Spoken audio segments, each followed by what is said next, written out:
What's up, everybody? This is the Inspiration podcast, and today I have a lovely guest named Trang Nova.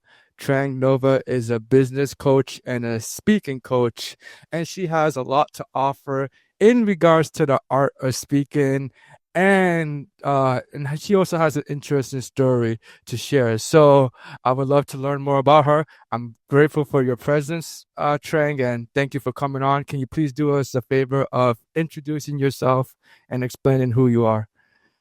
Absolutely. Well, firstly, Ike, thank you for having done the podcast. It is delightful to be here and to have this conversation today.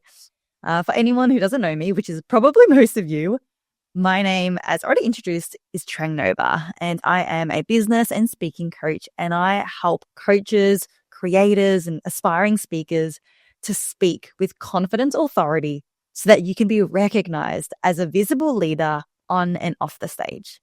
And that's what I do. I'm also many other things outside of my work. I am an adventurer. I'm a traveler. I'm a daughter.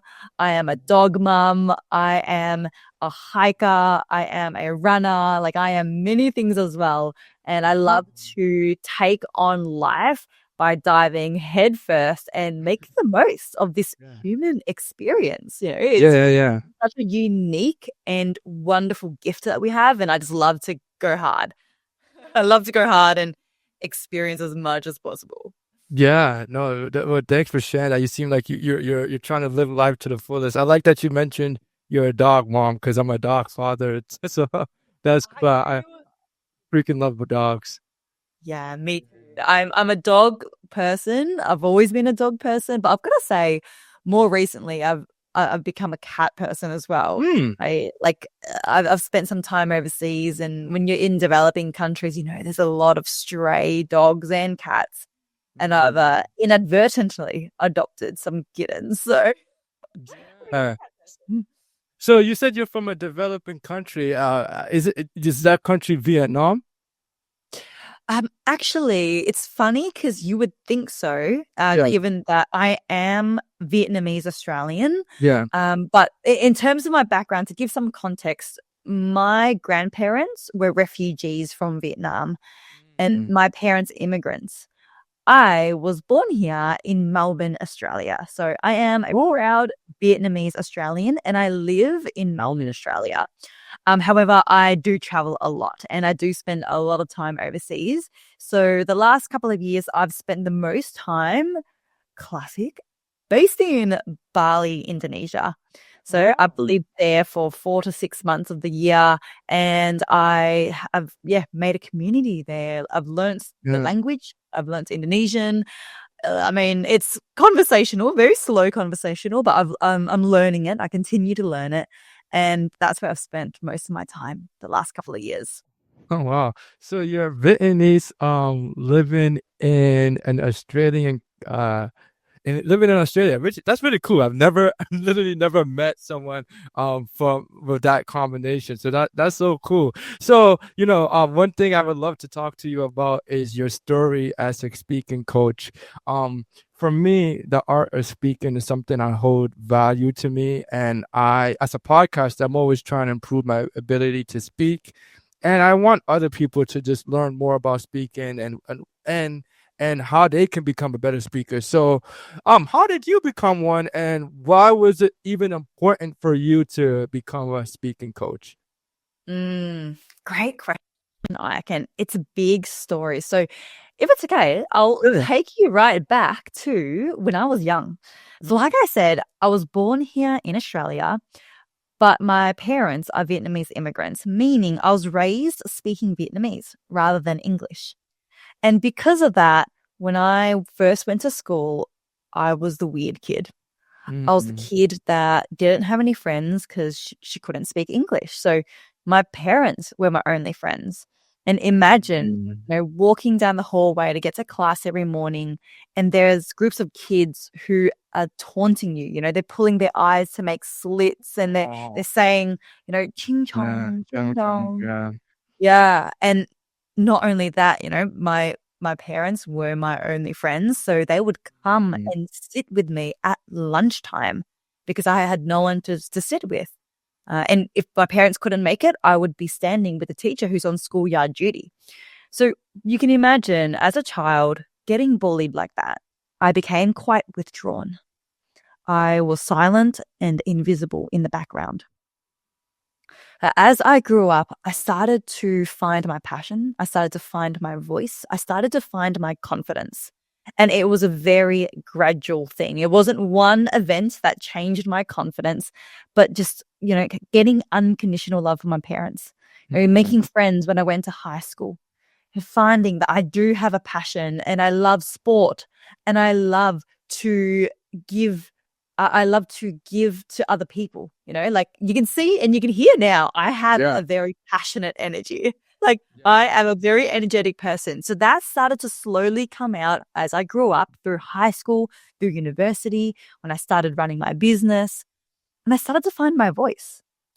And I started to notice that, hey, if I went from being silent and invisible as a child to being able to run a business, to be able to share my voice on a public platform. And then most recently, I'm very grateful to have been featured on global platforms like TEDx, like Medium, Inside Small Business, and more. I've been on the front cover of magazines. If I can do that, if I can go from being silent and invisible to now being in the spotlight, then anyone can do it. And if I can learn to use my voice and I can speak up about what I believe in, then anyone can do it too. Right? You don't have to be born a natural or confident speaker to be able to give value, to be able to express your passion and to express your creativity in this world. You can learn. Speaking is a skill that can be learned and developed by anyone. And that's why I have since become very focused and very obsessed about the art of speaking. I believe that we all have the power to be able to develop and to use our voice, to be recognized as a visible leader, to be able to give value and to contribute in the way that we are passionate about. So that's what's got me into the world of speaking. I mean, of course, I have been a speaker for multiple years before becoming a speaking coach. And the reason I got into speaking was because in my early days, like many of us might be, I was very interested in my own success. I wanted to achieve as much as possible. I wanted to make as much money as possible. And by 24 years old, I was doing that. I had graduated as a physiotherapist. I was working. I was doing really well, making a lot of money. I was comfortable.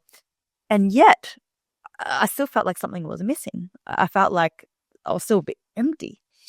So that made me realize that you can have a lot of money, you can have success, but it's still not everything. And what I noticed was missing was I felt like I needed to be helping people more at a grand scale. I could be contributing more to the world. So how could I do that? Well, I could do it as a physiotherapist, working with clients and patients one-on-one, or I could use my strength and my passion and my energy, something that I'm very good at, which is empowering people and influencing people. My superpower is how I make people feel. I could do that from a stage and reach thousands of people at the same time. And just as one person, I could really create an impact, reach and help so many people at once. And then they could go on and spread impact in their world when they are in a better place. So that's what got me into speaking. I was like, this is such a beautiful avenue to be able to spread impact and to be able to make a difference to many people and help them live better lives. Wow. Beautifully said. Wow, beautifully spoken.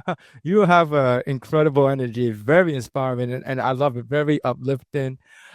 And I'm so glad I have you on because I feel like you're the perfect person to speak to about the art of just becoming a better speaker, because I think it's very important for so many reasons.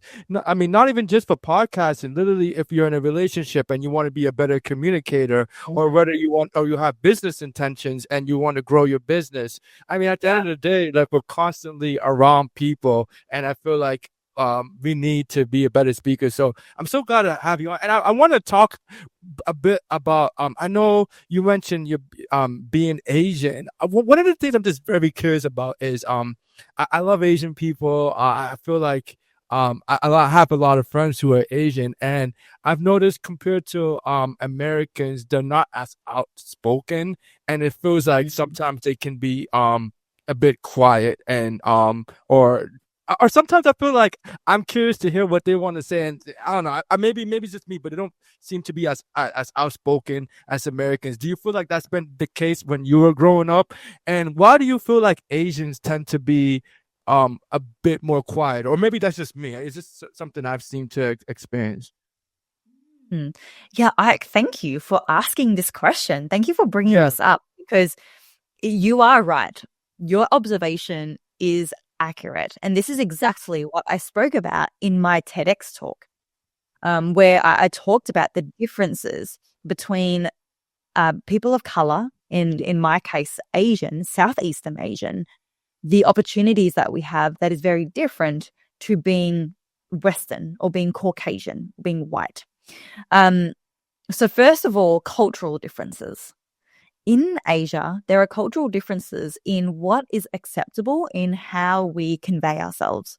So, for example, in Western countries, where eye contact is showing confidence and showing connection, in some Asian countries, prolonged eye contact is actually the opposite. It is actually showing a bit of aggression, or it's actually not socially acceptable in some Asian cultures. Yeah, so that's just one example of cultural differences. Another one is in Western countries like America or Australia, being confident, being assertive, and speaking up is empowering. It's something that is encouraged. Yeah. But in Asian and Eastern cultures, often it is the opposite again. It's encouraged to be humble. It's encouraged to not talk about ourselves and not show off about our achievements. It is encouraged to stay a little bit more quiet. So that is one part of it. But I've got to say, the other part of it is also when we are living when we are immigrants, right? Like whether we are first generation immigrants or second generation immigrants. Like I am second generation because I was born in Australia, but my parents are immigrants. Like when we are living in a foreign country like that, then we sometimes don't feel like we belong. And then that adds to our quietness, which is really sad. And that's what I talk about in my TEDx talk. It's sad because we feel like we don't belong. We feel like we don't have the space to speak up, to take up space, to be seen, to be heard. But that's what I talk about. I'm like, that's not always the case. You know, I had that when I was young. I was bullied and I stayed quiet. But then as I grew up, I realized if I were to use my voice and share what I have to offer, then there is so many people that I can help. There is so many people that are interested in hearing my story. I mean, we're on a podcast right now, right? Yeah. There are so many people who are interested in hearing our story, who want to know more about us, who want to learn from us. So you are right, like in that culturally and just how it is, we are quieter, but I don't want that to be the case. That should not be the case. We have the right to be visible just as much as anyone else. Yeah. And the beautiful thing is you're being the change you want to see in the world. As an Asian person yourself, you're leading an example and giving proof that people can be an outspoken speaker, which I love. And I'm glad you mentioned, because honestly, there's been times when I've interacted with Asians and I just felt like, I don't know, I don't like when I feel like people are being invisible or not being seen. And I've come across many experiences, whether I'm playing basketball. I don't know if you ever played basketball, but sometimes if you get contact, you call a foul. And if you don't call a foul, then you move on. And if like Mhm. someone gets pushed, I notice like sometimes they just won't say like speak up. I've just been across a lot of experiences, whether I'm in a business, and sometimes I try to do small talk with people or try to get open a conversation, and it's just like a business transaction, and that's it. I'm like, I've just seen it, so I'm glad that you're leading an example of that. And so when as a speaking coach, like how do you help people become a better speaker? That's something that I'm curious about. Like what are some of the things that you do to encourage people to be more of themselves and speak better? Mm. Yeah, absolutely. Well, firstly, I want to actually mention, Ike, thank you for the opportunity and creating the platform for me to be on here as well, and to create to create that space for me to continue to be the change and to Yeah. be the model for others to do the same. So I really, really appreciate that. Oh, you're And welcome. how I help people as a speaker. So there are two main parts to the coaching that I do. The first is addressing the fact that public speaking is the number one fear in the world. It is the number one fear in the world, even ahead of the fear of death. Like, this is just wild. People would rather die than to do public speaking. So there is that fact, without even needing to get into the details and the nitty-gritty skill of speaking, we need to look at the fact that public speaking is the number one fear in the world. Why? Wait, Because what? a lot of people feel that they don't have the right to be speaking. They think, who am I to talk? Right. Like, there are people who know more than me. There are people who are more experienced than me. A lot of people fear judgment. What are people going to think of me? Or what if I go blank on a podcast? Or what if I go blank in front of people and then people think, like, who is this person? They judge me. People think that they don't have anything interesting to say. They don't have anything original to say. There are many reasons why people fear public speaking. So the first part of what I do is to help people overcome that, especially coaches, aspiring speakers, visionary creators, especially people of color who have that disadvantage, who have that fear even more than others just due to their upbringing and what we were speaking about before. Yeah. That is the first part. That is the first step. And I encourage you to recognize that you are a unique mold of you. Nobody has ever walked in your shoes before. Nobody has experienced the exact journey that you have been on. So absolutely, you have something unique and you have something to share. There is always something that people can learn from you. Yeah. Like, I had a client a while back who was talking about how she wanted to get into coaching, but she didn't know what she had to offer. She's like, I'm just new to this. I don't have that much experience. And I'm like, hold on a minute. Let's look at your life for a second. And this particular client was a single mum of not 2 or 3 or 4 or 5 children. She's a single mum of 6 children. Oh, wow. And I'm like, girl, you have something right there that 99% of people have never and will never ever do in their life. You have experience and skill and resilience and strength, like so much that you get to share that other people need from you. How many will be able to learn from you? It doesn't matter if you don't have the qualifications, right? It doesn't matter if you're new to coaching. You have done the thing that most people will be able to learn from you about. So that's the first thing that I like to do. Now, from there, of course, speaking is an art. It is a skill. Like I said before, it's not something that you're born with. It is a skill. And just like any skill, such as riding a bicycle or playing the piano, you need to learn that skill. You need to practice that skill to then master it. So I then go into the details of speaking skill. And I love this part because I am a bit of a nerd and I get really into the details.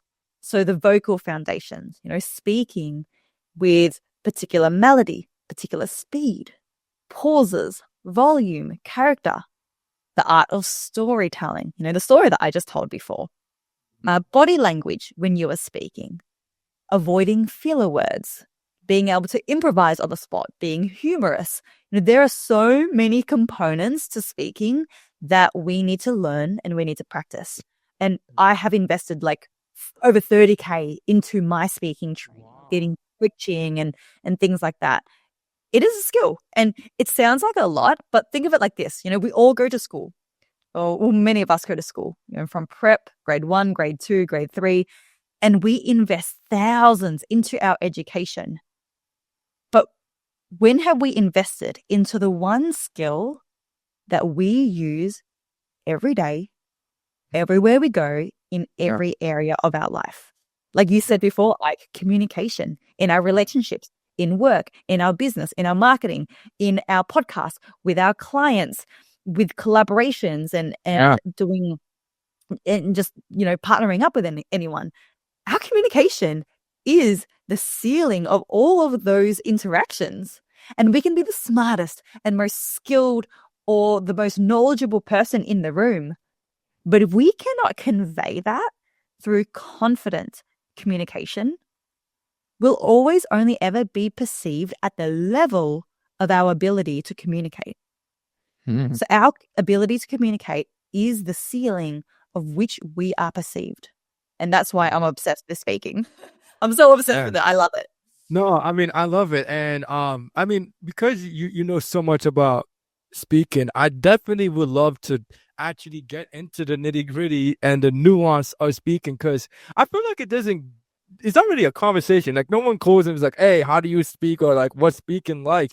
But you mentioned so many things that I feel like are beneficial to speaking. Like you mentioned like changing your voice or the pace or the vocal reflections, and there's so many things that constitute being a good speaker. So like with those traits, like I'm curious, what do you feel like is the most important thing someone can do to enhance that skill of changing their voice or vocal reflection or melody, or simply just becoming a better speaker? Yeah, absolutely. Well, why don't I share with you the foundations? Because the foundations will already make a huge difference in how you come across when you speak. So there are 5 vocal foundations that I teach, and this is just scraping the surface. But like I said, if you adjust these foundations, you'll already adjust the way that you come across to people. So the 5 vocal foundations include speaking speed, melody, pauses, volume, and character. So let's start with speaking speed. Speaking speed is important because think of it as this. If I am talking this slow, it's going to be really boring. But if I'm talking like that, like this fast all the time, and I don't ever stop and I don't ever take a breath, then you're going to not be able to keep up. You're going to think that I sound really anxious, or I'm like, no, I'm not sure what I'm talking about. So speaking speed is really important, and we want to kind of be more in that middle range. But sometimes we want to speed up because we want to talk about something that's not as important. But sometimes we want to slow down to emphasize an important point. Yeah. And I don't know if you noticed just then, I went fast and then I went slow. So that is what engages our audience more. It's what highlights what's important versus what isn't important. So variety is the key. That's speaking speed. Now, pauses is also really important. If I keep talking like this and I don't ever pause and I just continue like this and then we move on from one topic to the next, you're going to start to zone out because it becomes very boring. But if I am talking and I say something really important, like right now, and I pause, and then I continue on, then it becomes a highlight once again that's important. And it gives your audience a chance to absorb that message, to process what you just said. So speed and pauses are the first 2. Now the third is volume. So speaking volume, if I'm talking like this, or I'm like really nervous and I don't want to talk that loud, I don't seem very confident, do I? No. But if I'm yelling like this all the time, that's a little bit too much as well. So once again, speaking volume can be varied to highlight different points, to keep our audience engaged. Sometimes I'm going to speak more loud to show something that I'm passionate about. And then sometimes I'm going to drop my voice down and create that suspense. So once again, there's no right or wrong. It's about variety. Now, the fourth one is melody. Melody is the pitch at which our voice and our words come out. Sometimes we speak high, sometimes we speak low. And think of it like a piano. When you've got a piano, you've got the lower end, which is lower, the top end, which is higher. And we want to utilize the entire range of our voice, because sometimes we want to go high. Sometimes when we're talking about something more serious, we want to go more low. So once again, no right or wrong. It's about variety. So you're getting the pattern here. When it comes to speaking, there's no right or wrong. It's variety. That is the name of the game. Now, lastly is speaking character. And the name kind of explains it. Character is not just saying the words and just reading it out in a consistent way. It is showcasing emotion. It's showcasing more meaning and energy behind what it is that we're saying. So if we're talking about something happy, then we want to smile. We want to become more animated. We want to act out happiness. But if we're talking about something sad, then we've got to be more like this, right? Smiling. So we need to be emotional when we talk. Why is it that when we watch a movie, like when we watch a Hollywood movie, sometimes we're crying. We're crying and it's not even real. Why? Because there is character in each of the characters. There's emotion, there's meaning. We become invested in these characters. We become invested in the storyline. And that's what you want to achieve as a speaker. If you're not getting your audience to be invested in you, then what's happening? They're not invested. They're bored. They're zoned out. We want them to be engaged. We want them to be like on the edge of their seat, wanting to know what's coming up next and to really feel connected to us as a speaker, and this is like whether or not you are speaking on stages. Once again, this is just like anytime, anywhere, whether you're running a podcast, whether you're talking on social media, this is relevant to you. So those are the 5 vocal foundations: speed, pauses, volume, melody, and character.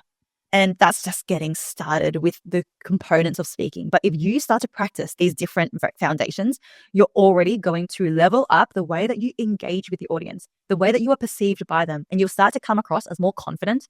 You'll start to come across as more visible and more of an authority in your space. And if you want to improve your work professionalism, if you want to get promoted, if you want to get a pay rise, if you want to build your brand online, if you want to make more business revenue, convert more of your audience, retain more of your clients, then you better get around these vocal foundations, because there's a study, actually. Let me share with you. I'm a bit of a nerd, like I said. So let me tell you this. There's a study done by UCLA that found when it comes to our speaking, only 7% of our message comes from the words that we use. The actual words that we use is only 7% of the message that's received. What's the other 93%? It's how we say those words. 93% comes from how we speak. So those vocal foundations, but of course, not just the vocal foundations, it's also our energy, it's also our body language and non-verbal cues. It's many things that we won't, probably have a chance to go through today. I mean, I'd love to be here for 5 hours, but like we just won't be able to get through everything. But yeah, it's so important, because that is how people are perceiving us. It's through how we speak. Yeah, well, I'm just curious, have you ever tried voice acting or before, or like acting? Because I feel like you would make a great actor. Like just going through those 5 tips, like you did it beautifully while changing your voice and whatnot and reflection. And I'm just curious, have you ever like did some acting before, voice acting? I appreciate that, Ike. Look, I haven't, if I'm honest, but I'm always open to more branches of what I do. Make it one day. No, I mean, yeah, I was just curious, because I pay attention to I love cartoons and animations, and sometimes just voice actors that I've been able to come across, and I know it's a thing. So, but it just crossed my mind, because you're so talented in what you do. And so you also while you're speaking, you mentioned that you invested, I think, $30,000 into your speaking, which is that's incredible. But I'm curious, what does that look like? Like paying to be a better speaker, like what does that process look like? What are you doing? Can you explain your experience? Yeah, for sure.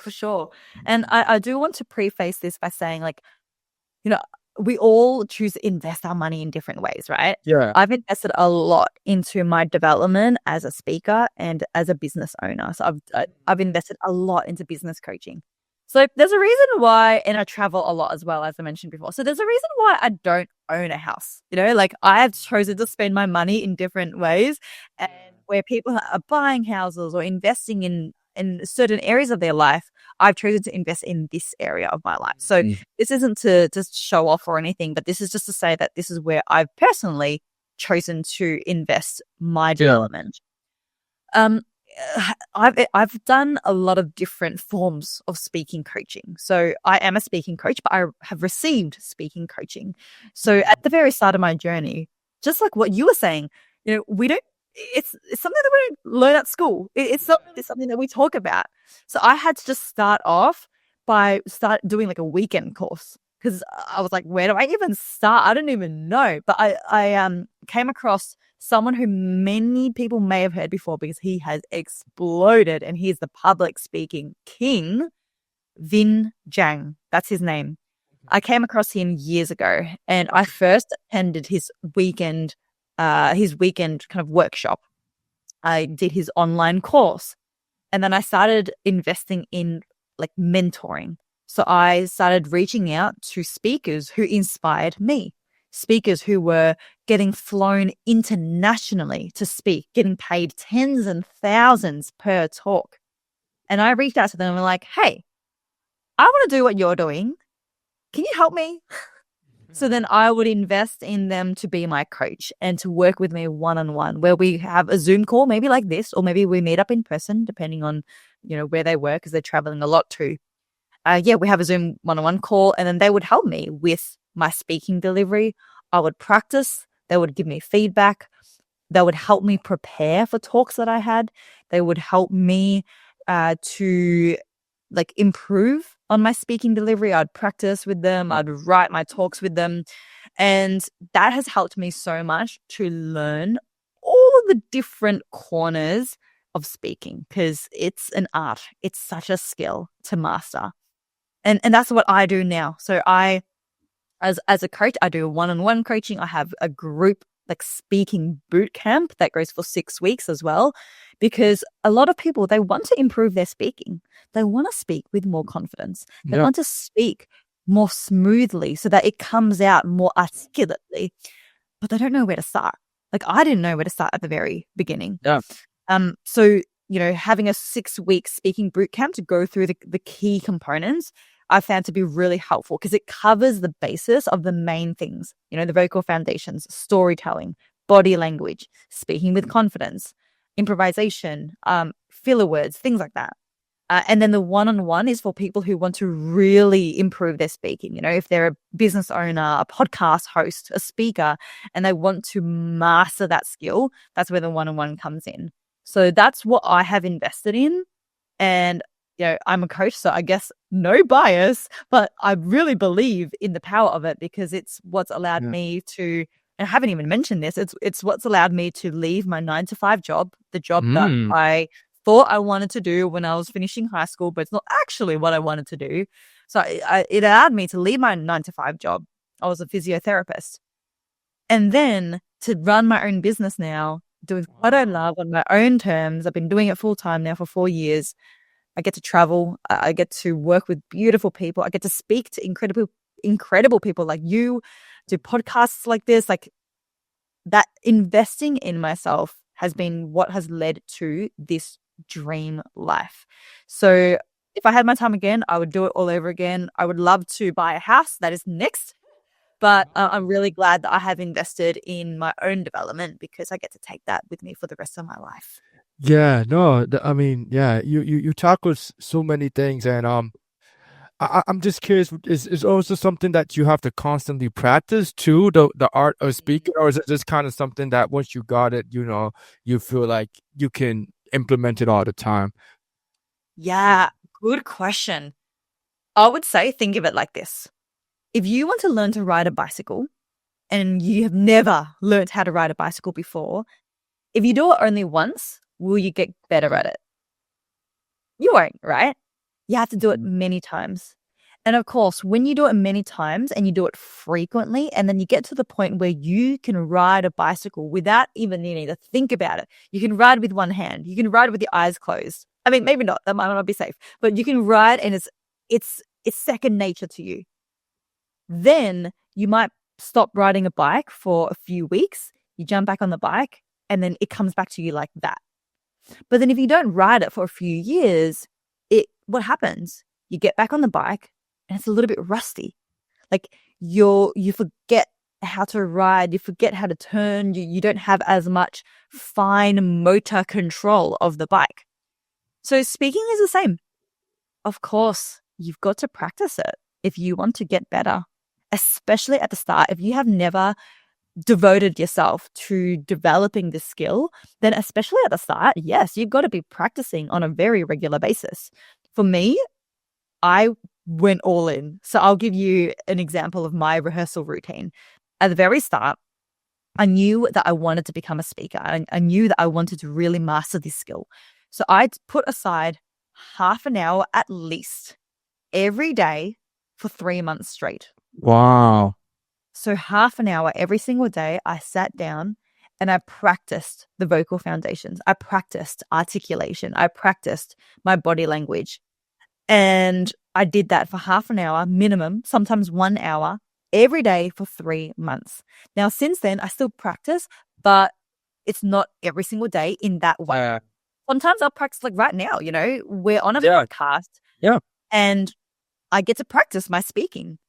So it's the same as driving a car, like you can drive your car and every day that you drive, you actually top up on that skill.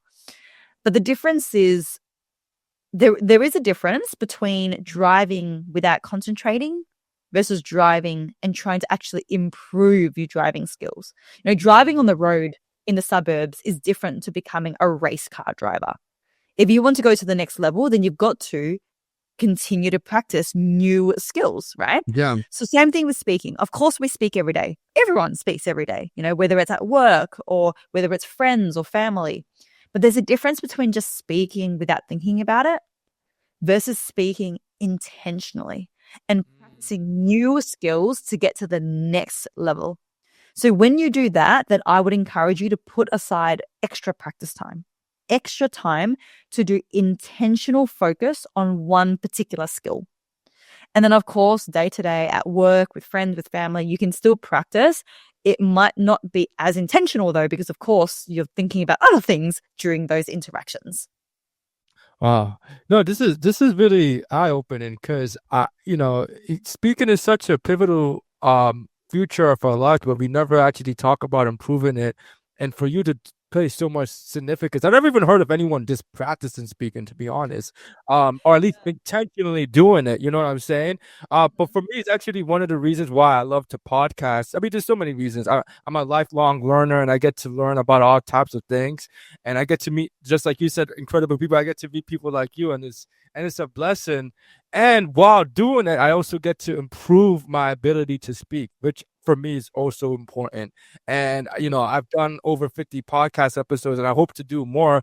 But I've noticed that the more podcasts I do, the more confident of a speaker I become and the easier speaking becomes. And it's great. And for me, I like to think, okay, when hopefully God's grace, I get to do 1,000 episodes. I wonder how great I will be then. And so it's awesome to hear you talk. And you mentioned so many things that I kept writing. I'm like, I want to talk about this, I want to talk about that, but we only have so much time. But another thing that you mentioned was you being able to speak has brought you freedom in a way where you get to live the life that you want.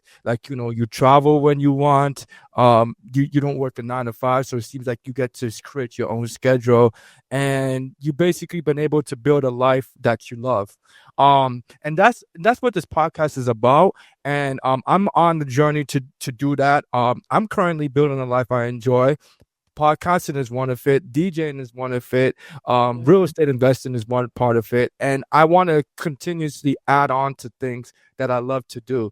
So my question to you is, what has speaking, how have you been able to just transition from a 9 to 5 to a life that you now get to live freely and create your own schedule? What has that process been like?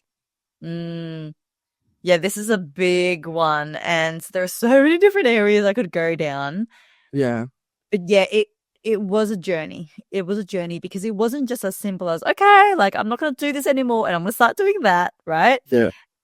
The biggest thing for me was actually the mental and emotional fear of change. Mm. Because being a physiotherapist or physical therapist for you in America, that's all I'd ever known. That was all I was. It's how people knew me as, it's how people respected me.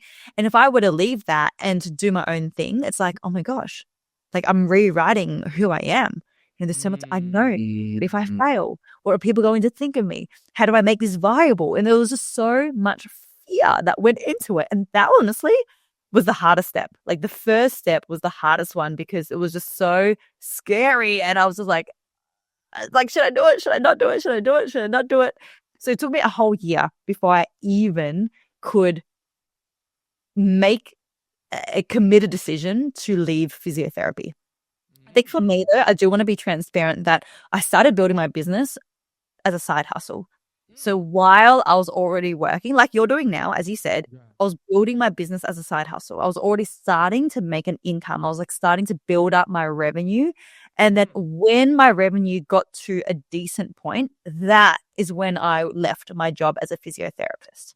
Mm. So, and that's what I encourage my clients to do. Like there's a whole, especially after COVID, there was a whole movement of like, if you don't love it, just quit, right? Just quit, you'll work it out. And if you're really serious about it, who needs a plan B? You don't need a plan B, just have a plan A. Look, that works for some people, but a lot of the time it doesn't actually It's not work. realistic. Yeah. Exactly. The stress and the fear and the pressure overcomes some people. And then because of that stress and that pressure, it causes them to then go back to their 9 to 5. So I think it's actually a lot more realistic to do it how I did, to do it slower, to do it actually in a more enjoyable way where you do it gradually, bit by bit, because there's no rush. If this is your dream, you're meant for it. You're going to get there. There's no rush. Yeah. You can And work towards it.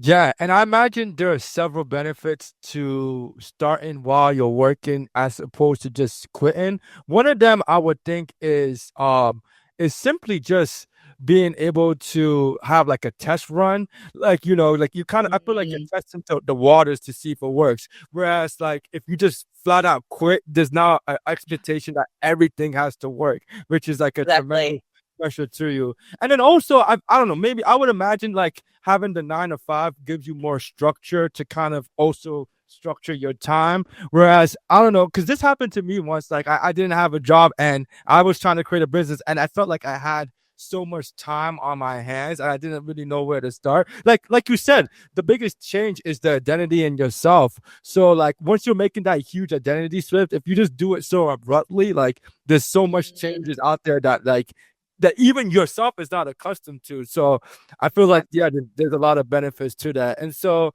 so now that you're able to build up your business and attract the life that you want, what has marketing and attracting people been like for you? Like I would imagine on your journey, one of the cool things is you probably develop a clientele list of people who probably resonate with you, I would imagine. And because of that, you get to meet people that I don't know, kind of probably, it's always good to meet people who have similar qualities, similar traits to themselves and you. What has that process been like? And can you talk more about it? Yeah, absolutely. So this has been a journey of experimentation and I haven't always gotten it right. Yeah. But something that has absolutely stayed consistent, that has worked, the more and more that I intentionally do this, is the more that I unapologetically showcase my true personality.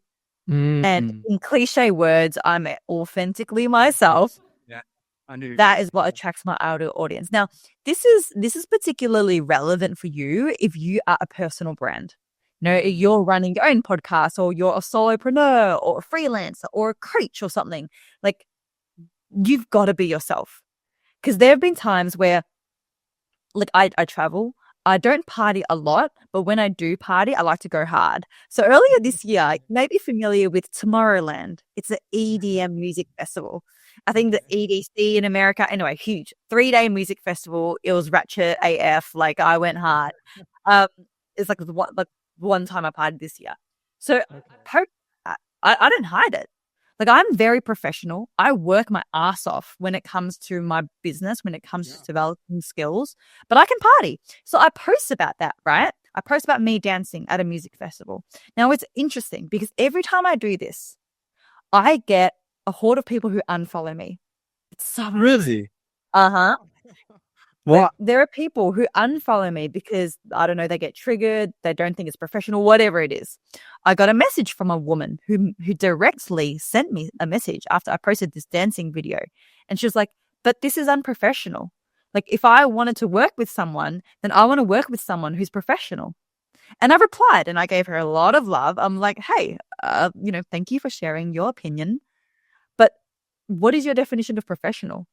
Because if I am extremely good at what I do, if I get my clients the results that they want, and I give you my devoted attention and care when I work with you in that capacity, in that context, then why can't I be a multidimensional woman who does multiple things, not just one thing?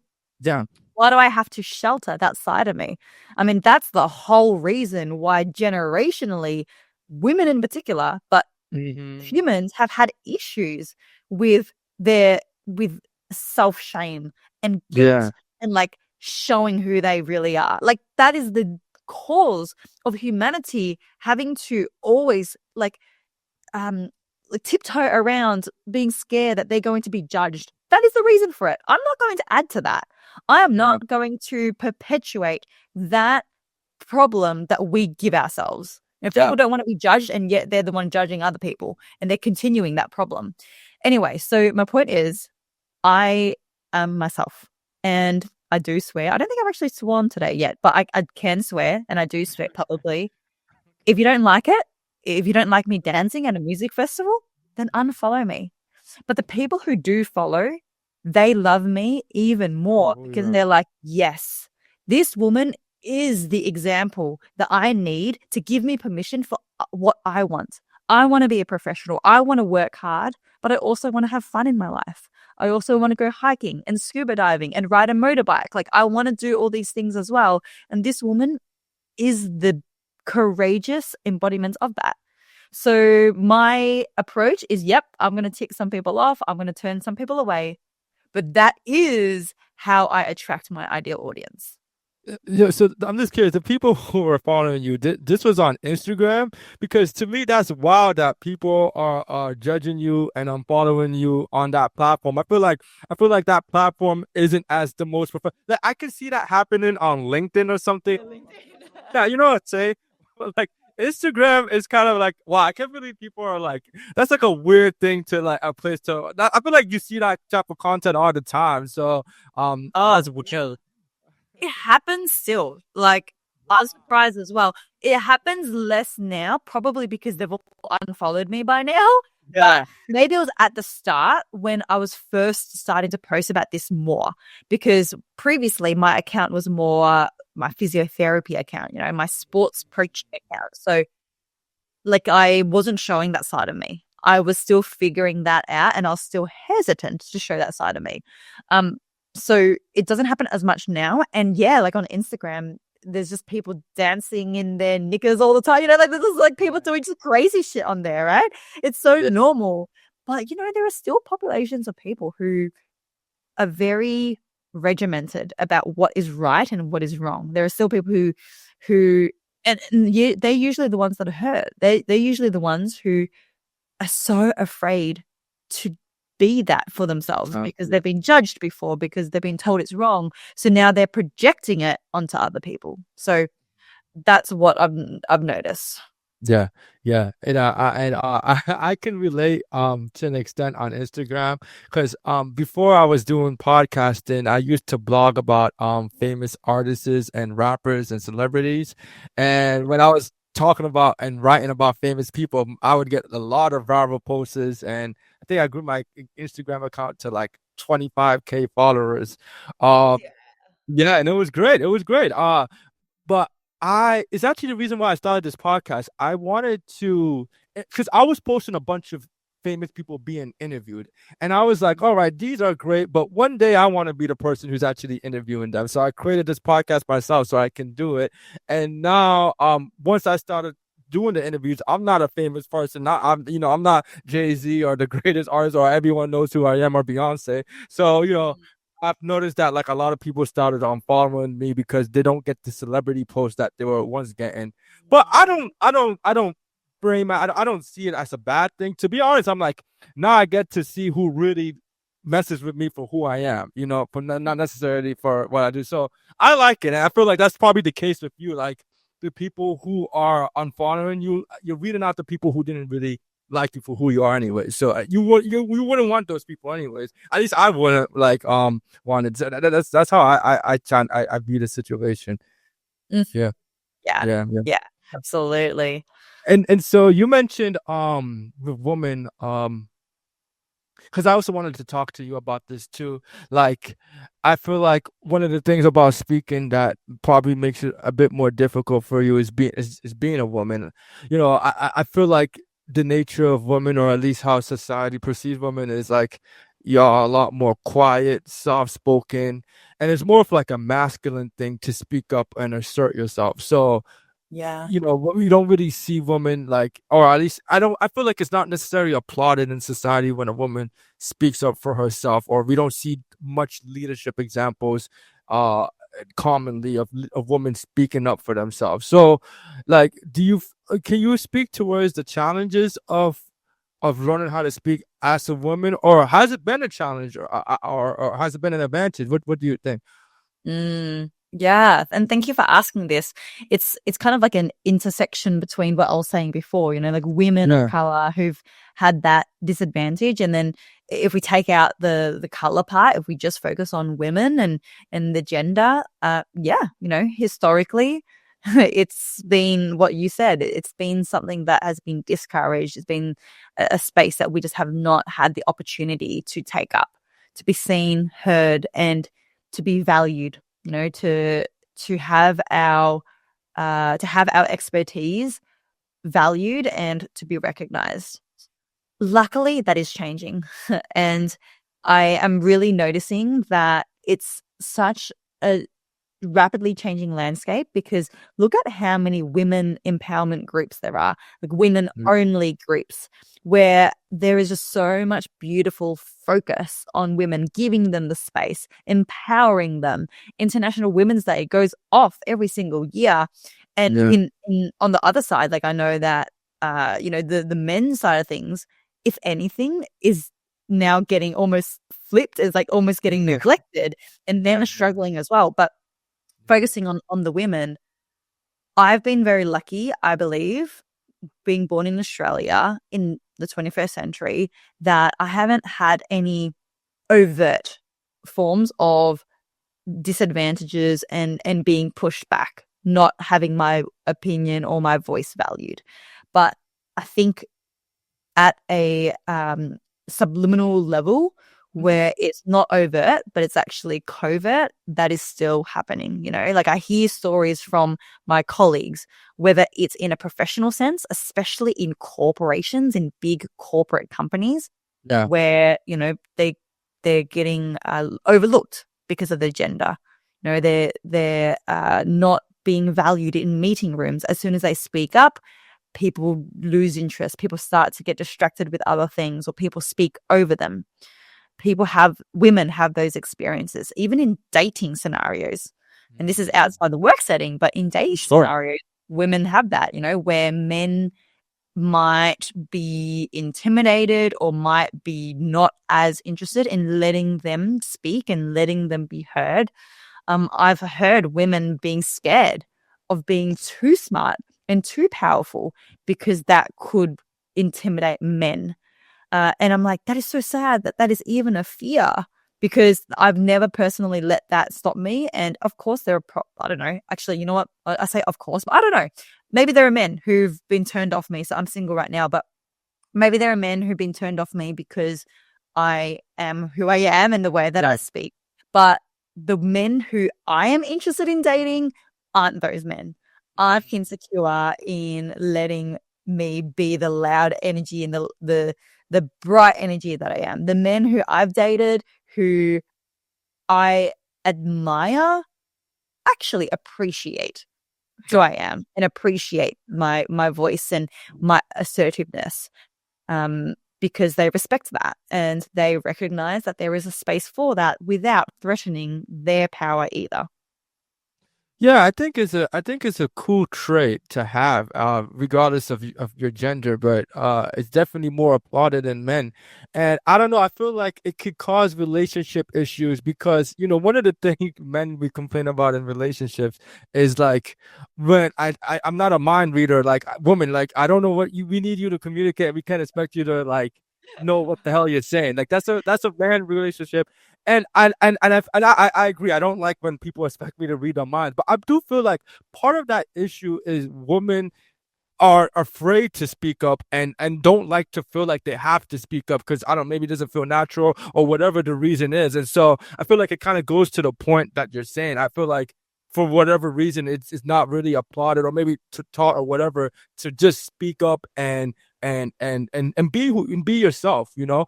I feel like when it comes to speaking, I've noticed that when when speaking is hardest for me is when I'm in environments where I feel like I just can't be myself. You know, with you, I feel like I can be myself in general. On my platform, I feel like I can be myself. And when I'm with my close friends, I feel like I can be myself. But like you mentioned in corporate settings, and I've worked in corporate settings, I'm a pharmacist and I've worked at Rite Aid, I've worked at CVS. I definitely do not feel like I can be myself. And there I may be a lot more timid. So yeah, I guess you know, I'm sure you can speak towards that, but I feel like one of I don't want to say the easiest ways, but one of the best ways to put yourself in a position to speak well is to just simply be comfortable. I feel like once you're comfortable, that eliminates half the problems at least. Because I feel like speaking up, a lot of it has to do with just being confident. Yeah, absolutely. Like being comfortable, being confident. And I find it interesting that you compare your experience, you know, working like in the pharmacy versus on your own platform. And I think that's Yeah, part of it as well, because when you're yeah, on your own platform, Ike, you're in your element, right? yeah, You're talking about what you are passionate about. You're surrounded by your type of people, by people who yeah, think in the same way and really support you in what you do. And I think there's something to say about that because, yeah, you know, if you judge a fish by its ability to climb a tree, you're going to have a very inaccurate perception of the fish. A fish can't yeah, climb a tree. It can swim very fast. If you judge a monkey by its ability to climb a tree, then yes, it belongs in a tree. It's going to thrive in a tree. So the point is, not everyone belongs everywhere, right? yeah, Like, it's like, okay, actually, let me rephrase it. It's not that we don't belong everywhere, but there are certain places that is more aligned to us. Like, mm, for example, if put me in a corporate setting in a boardroom in a suit, and like, that's not my place. Like, I'm not going to be as comfortable there because I can't express myself as freely and comfortably as, say, on a platform like this, where we can truly just speak and be ourselves, and we yes, don't have confines and rules of who we get to be. So I think there's something to that as well. And in a way, I don't think there's anything wrong with that. I think it's actually very natural, if anything. yeah, yeah. And so I feel like it's very important to put ourselves in more positions where things feel natural. You know, I guess for both of us, the corporate setting isn't it? And I've removed myself from that, and I personally find myself a much happier person. It seems that this sparks a lot of is increased your happiness too. So Trey, I also, you know, you know, there's so much to speak on, and there's so much to to to touch on. But one of the things I would love to just also ask you about is what do you feel like is your ultimate purpose in life? You know, you said you are a lot of things. You enjoy hiking, you enjoy empowering people, you enjoy speaking. What would you say is your ultimate purpose in life, and how are you living it, or are you living it right now? You know? Mm. Oh, this is such a good question. I literally have a keynote talk on this, you know, that purpose in Ooh. life. I believe that we don't have one single purpose in life except for the purpose that we put to our own life. So everyone has a different purpose in their life based on who they are and their strengths and their interests. For me, I've got multiple. So one, like I said before, I'm a human being. The chances of being born as a human is like 400, 1 out of 400 trillion or something. Like that's so little. It's so hard to even comprehend. But the chances of us being born as a human is so little, and yet it is the most blessed existence on planet Earth, right? Like we could have been born as a cockroach. You could have been born as a beetle or something, right? You just get stepped on your first day of life. So like being born as a human is a blessed existence. And one of my purposes in life is to make the most of this human experience and to immerse myself in as many experiences as possible. And that's why I'm always doing new things. I like got my scuba diving license a couple of years ago. I got my motorbike license to go traveling. So that's one part. Another part is like the impacts that I have on this planet. So this is like a whole story on its own, but I went through a quarter life crisis that led to my career change that made me realize, like having money and having success isn't everything. There are many people who have money and success, but they're still miserable. But what fulfills any of us, I think it's innate in us, is when we help other people.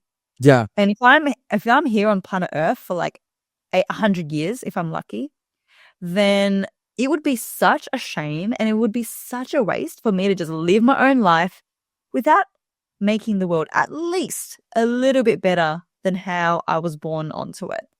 So that is one of my purposes as well. I need to make sure that I do the most that I can in my lifetime to my best ability, because I'm still just one person. So I'll do the best that I can to have a positive impact on this world. Like I've got lifestyle choices and personal things that I do that is in consideration for the planet, for humanity, for wildlife. And I'm like, that is my duty. Like I have the as a human, I have the intelligence, I have the power to make a difference. It is my duty to at least do something with that rather than ignore it. Yeah. Man. That was incredibly powerful. And well said as usual. Everything you say is very well spoken. I appreciate that. Thank you. Yeah,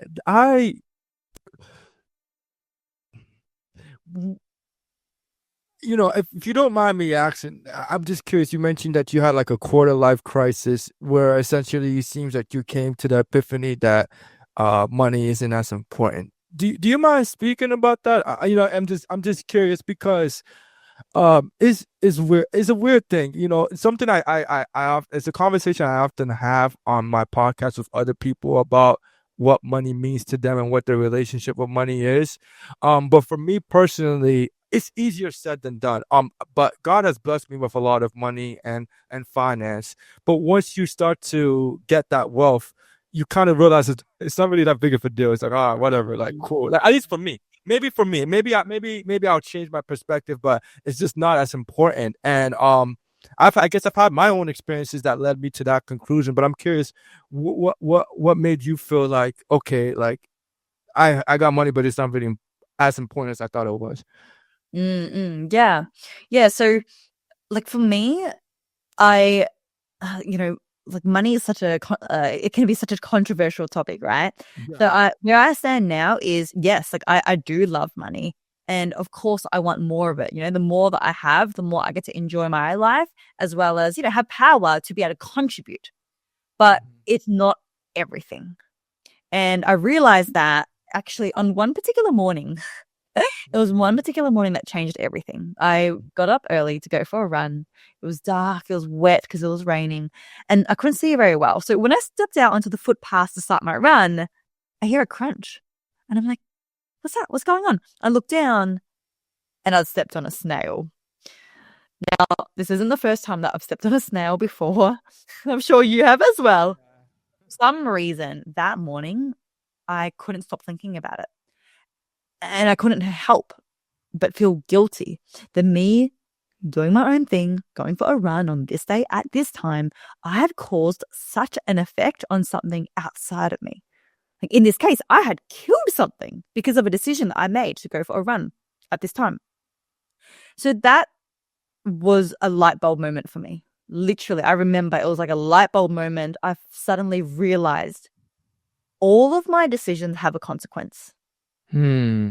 And in this case, I had seen it right there, right then. But in my daily life, the plastic that I use, the clothes that I wear, what I buy from the supermarket, every decision has a consequence. And it might not be a consequence I see right there, but there's a flow on of consequences that go beyond what I would witness or what I would understand. And in that moment, seriously, it was like a awakening moment. I realized how much of a footprint I have and could have. Now, we all know this. We all know that we have a footprint, but it really clicked for me that morning. And so I was like, wow, I could have such a footprint, and how am I using it? I'm not doing enough with it. Yeah. Because it could be a footprint for good, but it could be a footprint for bad. I could be like doing a lot worse. I could be making decisions that kill more things or something like that. So that's when I realized I needed to become more and do more, which is why I changed careers. I started my business. I started to become a lot more conscious in the decisions that I made in my personal life. So that is the decision that I went down. And I know this is really deep, and it can be said that it's very philosophical, but that's the reality. We all have a footprint, and how we use that footprint is up to us. Wow. So everyone, if you want to change your life, go step on it now. You're not. My God. I'm telling you, I'm going to have a book about this now one day. It's going to be called Gary, the snail who changed my life. Oh, you can make like a YouTube video or some type of content. This is how you. No, that just for me it's fascinating. It's so fascinating to me what can change a person's life and what not. I feel like everyone has different moments and reacts to things differently. Me personally, if I stepped on the snow, I'm like, whatever, just another day.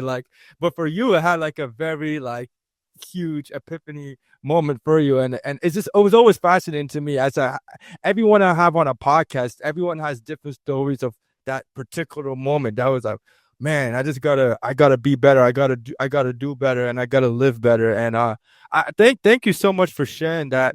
I really find your energy very inspiring. I find your purpose very inspiring, and I'm glad that I was able to have you on. I've learned a lot about the art of speaking, and honestly, I just learned a lot about about myself through you. So thank you for that. If people are interested, Trang, in learning more about speaking, or perhaps maybe even want to be a client of yours and become a better speaker, how can people do that? Yeah, for sure. So if you would like to find me online, first of all, I'm most active on Instagram. So my handle is Trang_Nova, TRANG_NOVA.